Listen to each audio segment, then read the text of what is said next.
Hello guys, so the water sign, hello Pisces, Scorpio, and Cancer. Welcome dito sa aking channel, Kapalaran 888, water sign, Pisces, Scorpio, and Cancer. Ito ay general reading, daily tarot reading para sa inyong lahat.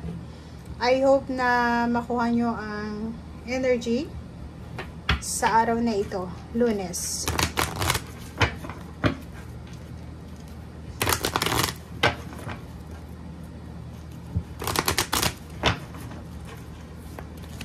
Okay, water sign, Pisces, Scorpio, and Cancer.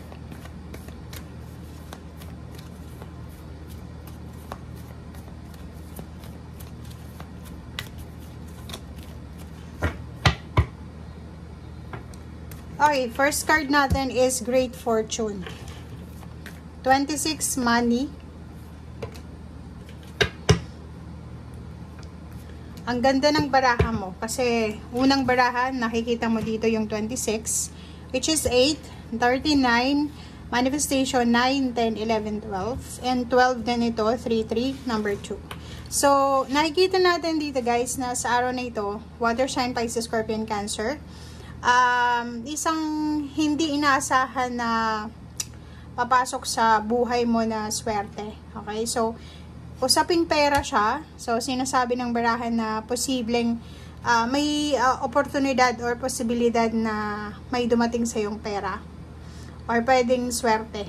Swerte sa financial or swerte sa kung ano man to na aasikasuhin mo sa araw na ito. So, if ever may aasikasuhin kang papeles or may mga aasikasuhin kang mga dokumento tungkol sa pera, sinasabi ng barahan na makukuha mo siya or positive yung result niya para sa'yo. Okay? And 39, nakikita natin today na yung iba sa inyo, may isa-celebrate kayo or pwedeng invited kayo sa mga community celebration, birthday celebration, wedding, ano pa ba? Kung ano man to na happenings na to, diba? Events na posibleng involved ka or posibleng may celebration.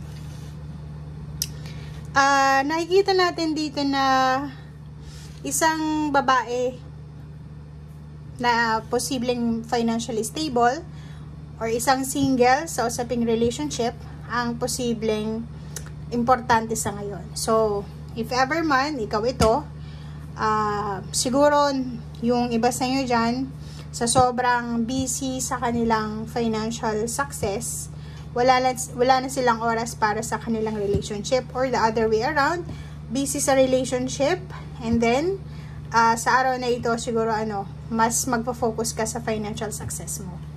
Okay.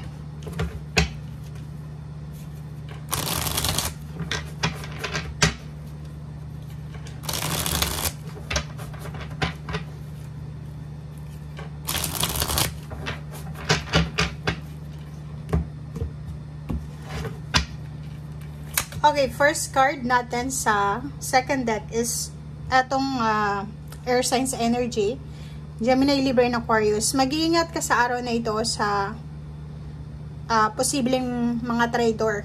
Okay, so chismis, information, or pwedeng mga balita, or kung ano pa man, yun ang kailangan mong pag-ingatan sa araw na ito. Okay, kasi kung makikita mo dito, siguro masyado kang nagtitiwala. Lalo na sa mga individual na para silang mga wolf na nagbabalat kayo as sheep, parang ganun. So ingat ka,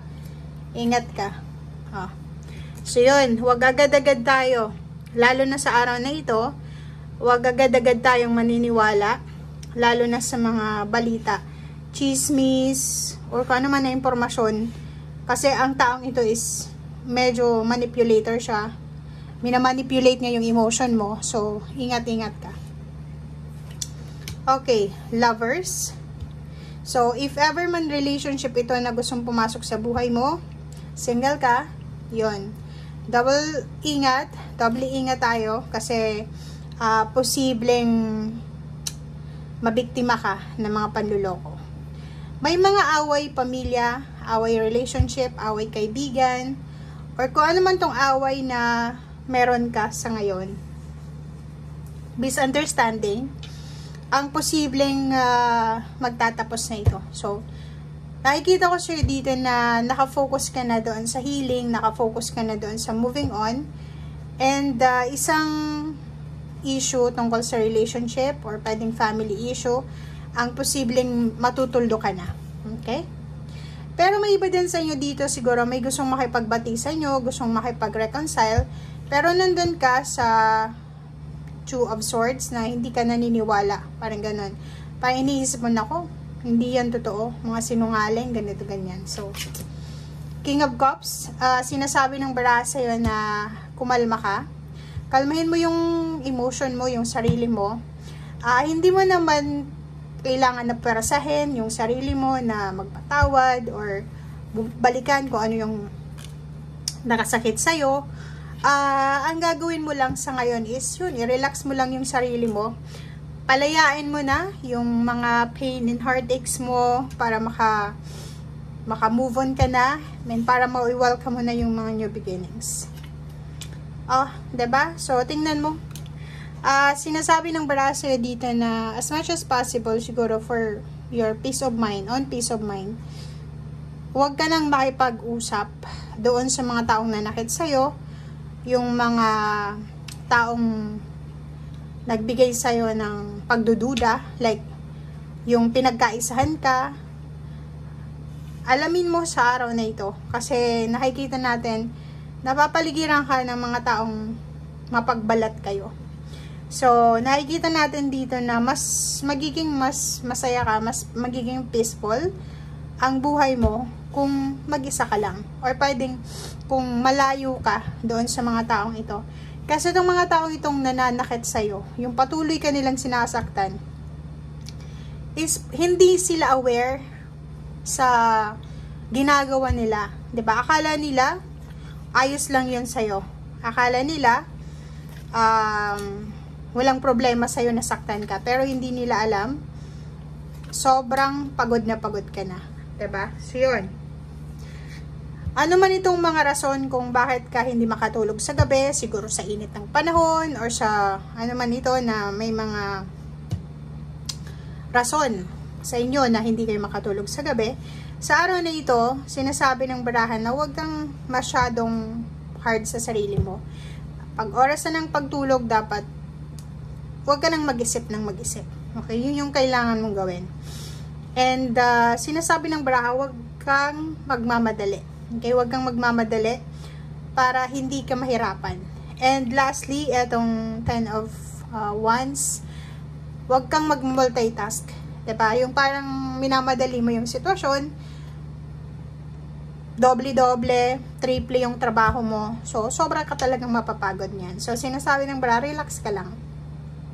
Kalma lang, and then yun, kung ano yung binibigay sa'yo ng universe, yun lang yung tatanggapin mo. Okay? So, yun guys ang sinasabi ng baraha. Maraming salamat and see you again.